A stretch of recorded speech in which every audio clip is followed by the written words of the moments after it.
अब ऐसा कौन उपाय है जो हमेशा खुश रह सको, हमेशा प्रसन्न रह सको, हमेशा मुस्कुरा सको, हमेशा हंस सको, हमेशा आनंद में रह सको? तभी तो आपका जीवन अट्रैक्टिव होगा, इफेक्टिव होगा, इम्प्रेसिव होगा। तो ऐसा क्या उपाय है? ऐसा उपाय मैं बता देता हूँ। ये उपाय अभी बता दूं कि कल बताऊं? ये भी अभी बता देता हूँ। ऐसा उपाय बताने जा रहा हूं, कृपया बैठ जाइए, ध्यान से सुनिए। जो खड़े हैं वो खड़े रहिए, ध्यान से सुनिए, लेकिन हलचल मत कीजिए, क्योंकि ऐसा उपाय पहली बार बताने जा रहा हूं जो तुम हमेशा खुश रह सको, प्रसन्न रह सको, आनंद में रह सको, मुस्कुराते रह सको। ऐसा फार्मूला देने जा रहा हूं, कृपया अलर्ट हो जाइए, सावधान। देखो क्या उपाय है।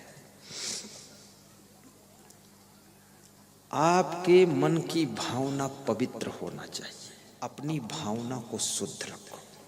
आप प्रसन्न रहोगे, न भय रहेगा, ना संकोच रहेगा, ना असमंजस रहेगा। नंबर 2, भावना को शुद्ध रखने में, भावना पवित्र रखने में 1 पैसे का खर्चा नहीं, 1 पैसे की मेहनत नहीं, केवल भावना। जैसे लोग कहते ना कि मेरी आपके प्रति बहुत बड़ी भावना है, सीने पर हाथ रखते हैं, तो इसमें खर्चा क्या हुआ उसका? कुछ नहीं। लेकिन जिसकी भावना अच्छी है वह व्यक्ति हमेशा खुश रहता है। और जिस व्यक्ति का खान पान अच्छा है, जिसका रहन सहन अच्छा है, जिसकी कर्म अच्छे हैं, जिसकी आदतें अच्छी हैं, जिसमें कोई गलत आदत नहीं है, वह व्यक्ति हमेशा खुश रहता है। जो बार बार गलतियां करता है, गलत आदतों में फंसता है, बुरे काम करता है, चोरी करता है, बवाल बनाता है, वो आदमी कभी खुश नहीं रह सकता है। एक लड़का टेंशन में बैठा था, छोटा सा बच्चा था, तो मैंने कहा तू क्यों मुंह ऐठ रहा, तू खुश रहे, तेरे को क्या टेंशन? तो उसके पड़ोस में दूसरा लड़का था, उसने बताया यह किसी के गाड़ी की हवा निकाल कर आया है, इसलिए बैठा है टेंशन। तो मैंने कहा तूने हवा निकाली है? बोले मैंने निकाली है। तो हमने कहा तो फिर टेंशन क्यों? बोले हवा जिसकी निकाली है गाड़ी की वो जान जाएगा तो मुझे मारेगा बहुत, इसलिए टेंशन है। गलत काम करने वाले कभी खुश नहीं रह सकते हैं, गंदी आदतों वाले कभी प्रसन्न नहीं रह सकते हैं, और गलत सोचने वाले, गलत भावना रखने वाले कभी खुश नहीं रह सकते हैं। इसलिए मैं निवेदन करूंगा कभी ऐसा वैसा खान पान ना करना। और जो दूसरों को दुखी करते हैं वह भी कभी खुशी नहीं रह सकते हैं। जो अपनी माँ को दुख देगा वो खुश नहीं रह सकता, जो सासू को पीड़ा देगी बहू वो खुश नहीं रह सकती, और जो अपने बहू को प्रताड़ित करेंगे वे खुश नहीं रह सकते, जो पति को दुख देगी वो पत्नी कभी सुखी नहीं रह सकती, और जो अपनी पत्नी को प्रताड़ित करेगा वो इंसान कभी सुखी नहीं रह सकता है। जो दूसरों को प्रसन्न करने की कोशिश करता है वो खुद ही बहुत प्रसन्न रहा करता है। और इस दुनिया के अंदर कितनी भावना बिगाड़ लो, कार्य बिगाड़ लो, आदतें बिगाड़ लो, इसमें जो कुछ नुकसान होगा 90% आपका नुकसान होगा, और फायदा होगा आपका ही 90% फायदा होगा।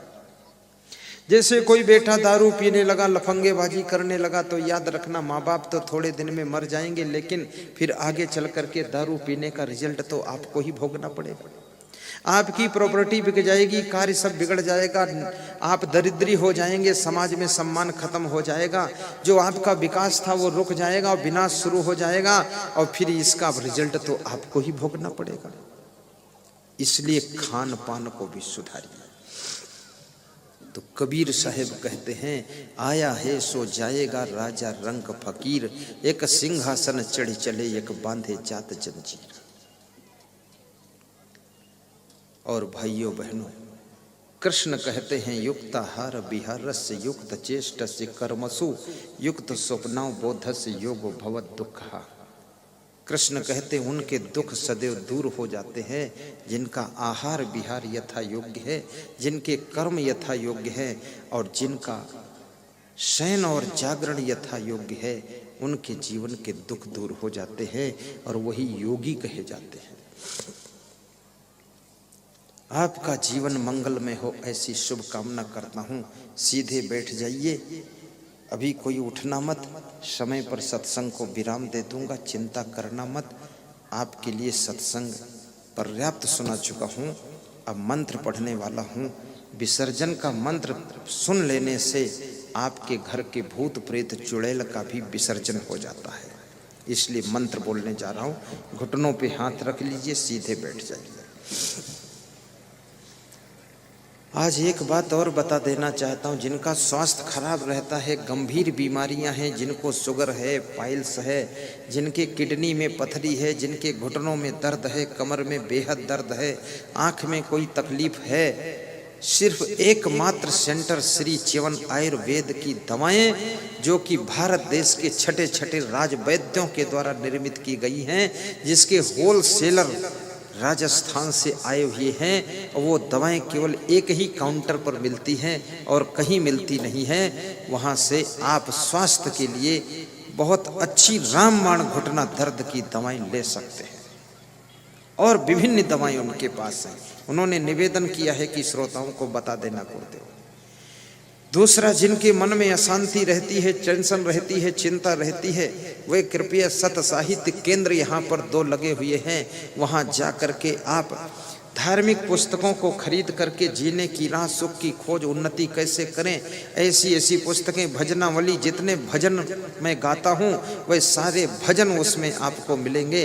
वो पुस्तक को लेकर के अध्ययन कीजिए, मन की टेंशन दूर होगी।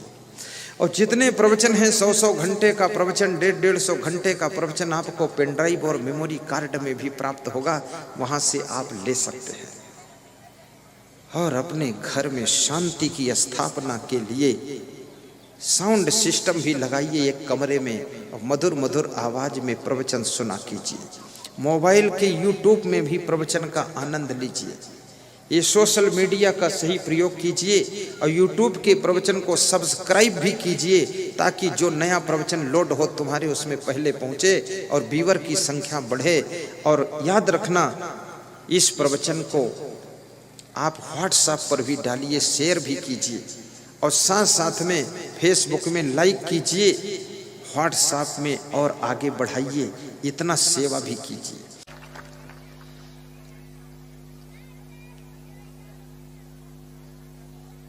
मंदोदरी विचारवान है।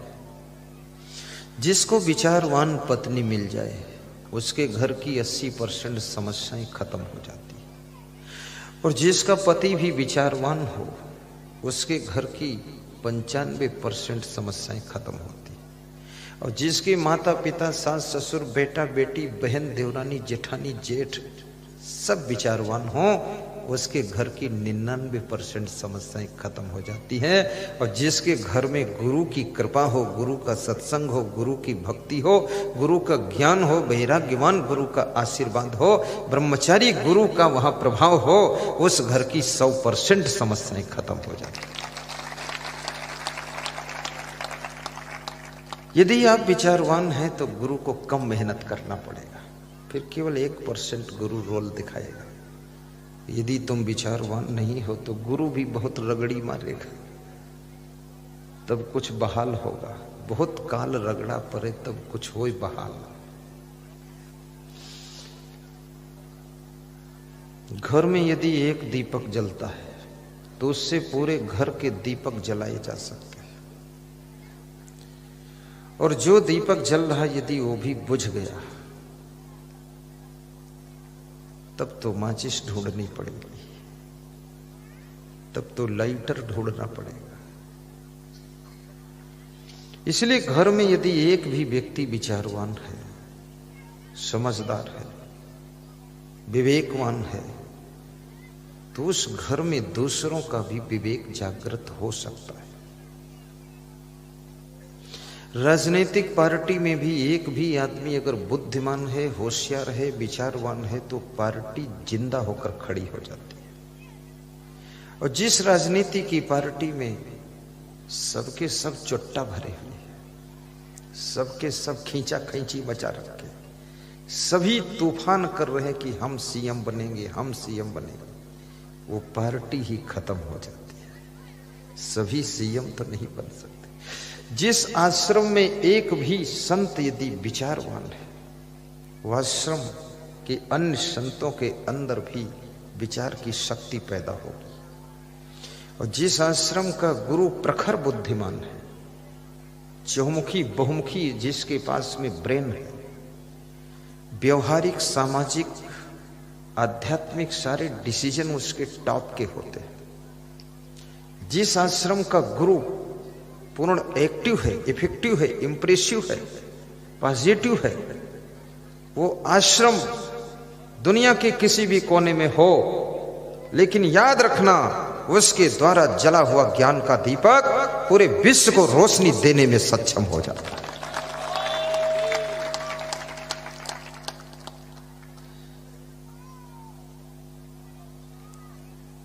हमारा आश्रम दिल्ली में नहीं है, लेकिन करोड़ों लोग दिल्ली के प्रवचन सुन रहे हैं। हमारा आश्रम अमेरिका में नहीं, हम गए भी नहीं वहां। हम तो हांगकांग गए, दुबई गए, इंडोनेशिया गए, मलेशिया गए, थाईलैंड गए, मस्कट गए, लंका गए और नेपाल गए। 8। और हिंदुस्तान में तो गए क्या, यहां तो हैं ही हम।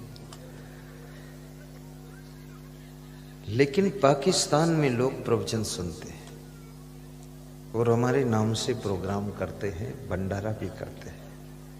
मुसलमान भाई बहन भी सुनते हैं। बहुत से मुसलमान भाई बहनों ने गाय भैंसा खाना भी छोड़ दिया, कंठी भी पहन लिया। हमने कहा तुम मुसलमान हो, भैंसा नहीं खाओगे तो कैसे मुसलमान रहोगे? बोले भैंसा तो भैंसा, हम एक मच्छर नहीं मारेंगे, क्योंकि हम न हिंदू हैं न मुसलमान। हम आपके शिष्य बन करके अब हम हैं इंसान, हम मांस मछली नहीं खाएंगे। हरियाणा का एक मुस्लिम भाई आया, गुरु मंत्र लेकर गया और दाढ़ी वाड़ी सब हटा दिया। बोला ये सब खज्जड़ फज्जड़ मैं नहीं रखूंगा। तो मैंने कहा करते कहा? बोले टेलर हूं, आपका शिष्य हूं। कोई पूछता है तुम हिंदू हो मुसलमान, तो मैं बोल देता हूं मैं दोनों नहीं हूं, मैं तो असंगदेव का शिष्य हूं। हिंदू धर्म बहुत अच्छा धर्म है। ये हिंदू धर्म की बलिहारी है, ये हिंदू संस्कृति का फल है। जो आज हम संत हैं और तुम भक्ति करने के लिए सत्संग में बैठे हो, ये हिंदू संस्कृति में ही ये बात होती है कि किसी को संत बनने की छूट है और बाकी संस्कृति में संत बनने की छूट नहीं है। मैं तो हिंदू समाज को, हिंदू धर्म को, हिंदू संस्कृति को और इस हिंदुस्तान को बार बार नमन करता हूं, प्रणाम करता हूं कि मेरा सौभाग्य है जो इस हिंदुस्तान में मेरा जन्म हुआ है। और हिंदुस्तान में भी यदि जन्म मध्य प्रदेश में हो तो ज्यादा सौभाग्य है, क्योंकि किसी प्रदेश में भी साधु जन्मा हो, कथाकार हो, लेकिन मध्य प्रदेश तो उसको आना ही पड़ता है, यहां सब आते हैं।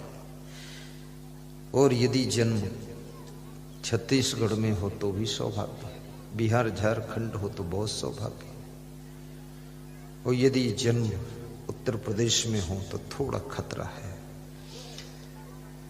अब वो खतरा मिट गया है, क्योंकि बाबा योगी आदित्यनाथ कृपा की छाया बनाए।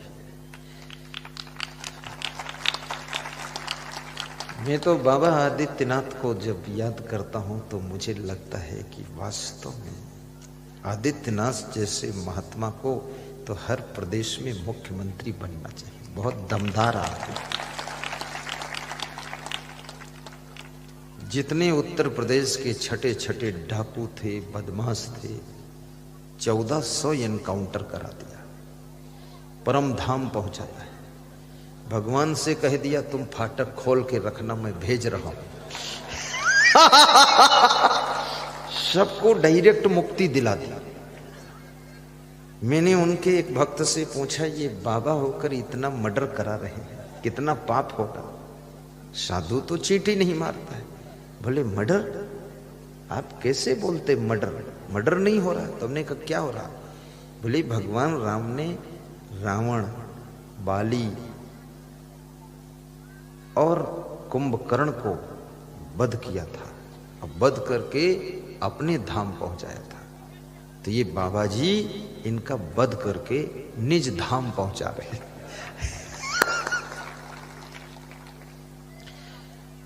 अभी जैसे मध्य प्रदेश में आप निर्भय रहते हैं, ऐसे यूपी में भी निर्भयता आ गई। रात में भी कोई डर नहीं।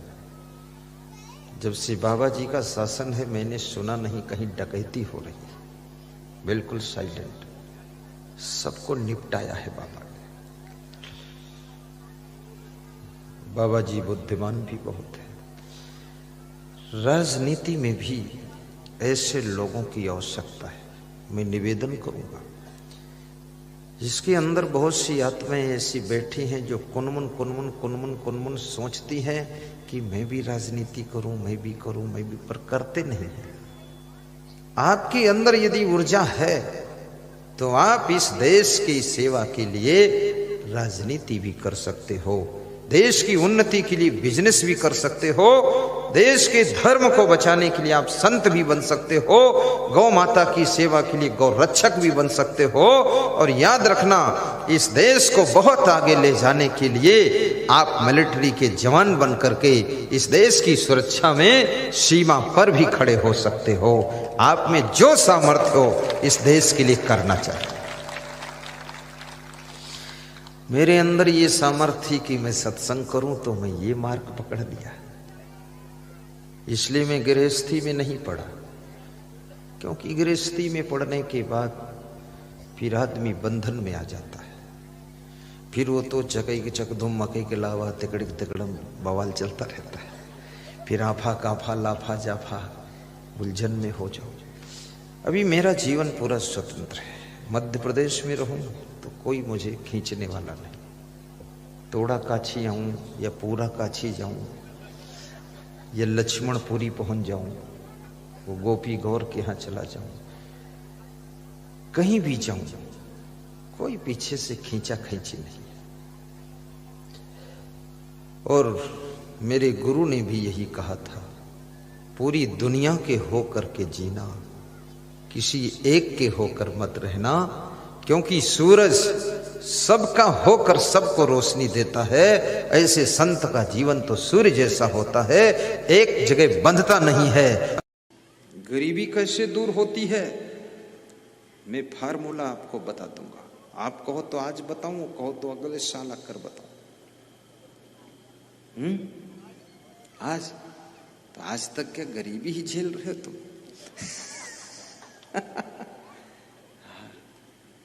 आज ही बता दूंगा।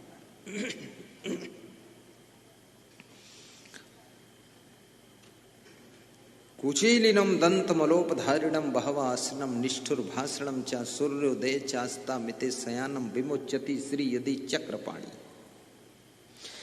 जो लोग चाहते हैं कि घर में गरीबी न रहे, उनको ये 5 काम करना चाहिए। नंबर 1, मैले वस्त्र कभी न पहने, साफ कपड़े पहने। नंबर 2, मैले दांत मत रखें, दांतों को साफ रखें, जब हंसें तो मोती जैसे दांत चमकने लग जाए। नंबर 3, बहुत भोजन न खाएं, आधा पेट खाली रहे, कम भोजन खाएं। भोजन खाने के बाद ये न कहें कि हम बीमार हैं, अब उठ नहीं पाएंगे, कम भोजन करें। भावासनम निष्ठुर भाषणम, और जो चाहते हमारी गरीबी मिटे, वे कभी कठोर न बोले, मीठा बोले, हंसकर बोले, खुश होकर बोले, और ऐसा बोले कि उसमें रसगुल्ला घोले, तो आपकी गरीबी मिट जाएगी। गरीबी मिटाने की बात। और 5वीं चीज, सूर्योदय के समय ना सोएं और सूर्यास्त के समय ना सोएं। ये 2 समय सोने से मनुष्य के बीमारियां आती हैं, शरीर में रोग आता है, और जिससे मनुष्य का स्वास्थ्य अच्छा नहीं रहता है, फिर उसके घर में गरीबी आ जाती है। ये 2 टाइम सोना नहीं चाहिए। जिस समय सूर्य डूब रहा हो, जिस समय सूर्य उग रहा हो, उस समय उठ जाइए। ये 5 बातें याद रखिए। और 3 काम बंद करना पड़ेगा अगर चाहते हो कि गरीबी दूर हो। मूर्खों का आदर मत कीजिए, मूर्खों की संगत मत कीजिए, मूर्खों का सम्मान मत कीजिए, मूर्खों से मिलन मत कीजिए, मूर्खों से रिश्ते मत जोड़िए। और मूर्ख है कौन, इसकी पहचान क्या है? बैठत जाही डाल पर काटत वाही डाल, अब गिरन मरण को गए नहीं, ये मूर्ख की बद संसार। मूर्ख हो, मूर्ख बहन सार संग भेजे, मूर्ख जाए पराई सेजे, मूर्ख बात पाम की कांदे, अब मूर्ख द्विज तीसर फांदे। 29 प्रकार के मूर्ख होते हैं, और सभी मूर्ख बता दूं तो ठीक नहीं, इसमें तुम भी मूर्ख निकल आओगे।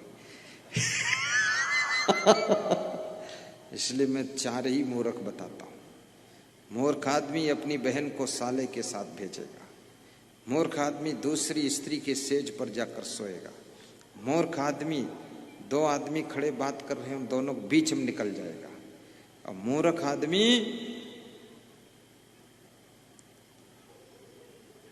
किसी के बहकावे में ही काम करेगा, स्वयं विवेक से काम नहीं करेगा। जिसके घर में मूर्खों का सम्मान नहीं है, मूर्ख का आदर नहीं, और अन्न का अपमान नहीं है, अन्न के एक एक दाने का आदर किया जाता है, अन्न फेंका नहीं जाता है। जितनी भूख उतना ही लेते हैं, ज्यादा नहीं। कितने लोग लालच में ज्यादा परोसवा लेते हैं, और परोसने वाले भी अंधाधुंध है, बोलते और लो और लो और लो, और क्यों देते हो इसको, मत दो, कम खाओ, बहावा आसनम नहीं। दाम्पत्य कलहो नास्ति, और जिसके घर में दंपति जीवन में कलह कलेश नहीं होता है, पति पत्नी चुपके से सलाह करके हंसकर काम करते हैं, उस घर की गरीबी दूर हो जाती है। कितने घरों में तो पति पत्नी में सलाह ही नहीं होती है, बैठकर बात भी नहीं करते, और पति पत्नी की जोड़ी ऐसे है जैसे बैल और ऊंट की जोड़ी है, तालमेल ही नहीं खाता है। पत्नी सोचती मैं बुद्धिमान हूं, आई एम इंटेलिजेंस लेडीज, और पति कहता है आई एम टॉयलेंट मैन। अब ये आई एम पाई मैम मत करो। पत्नी बुद्धिमान है तो ये पति का सौभाग्य है, और पति बुद्धिमान है तो पत्नी का सौभाग्य है, और दोनों बुद्धिमान है तो दोनों का दुर्भाग्य है, और दोनों मूर्ख है तो दोनों चौपट है। हाँ, बुद्धिमान बुद्धिमान भी बहुत लड़ जाते हैं, बुद्धिमान लोग आपस में बात लड़ाते रहते हैं। बात मत लड़ाओ, प्रेम की गंगा बहाइए। और जो लोग चाहते हमारे घर में गरीबी ना रहे, उनको 6 काम और करना चाहिए। नंबर 1, अधिक सोना नहीं चाहिए, अति निद्रा, तंद्रा, हर समय ऊँघना नहीं चाहिए। नंबर 3, डरपोक स्वभाव नहीं होना चाहिए, भयम। नंबर 4, क्रोधम, क्रोधी स्वभाव ना हो, सहनशीलता हो। नंबर 5, आलस्यम, आलस्य नहीं होना चाहिए, मेहनत करने का संकल्प हो। और नंबर 6, दीर्घ सूत्रता, बहुत देर तक सोचते रहना, निर्णय ही ना ले पाना। एक आदमी के नाक में मच्छर घुस गया तो अपने साथी से बोला मेरी नाक में मच्छर घुस गया, बोले छिनक दो, बोला विचार कर रहा हूं। ये विचार करने का विषय है, फटाफट डिसीजन लो, ये बताने की कोई बात है।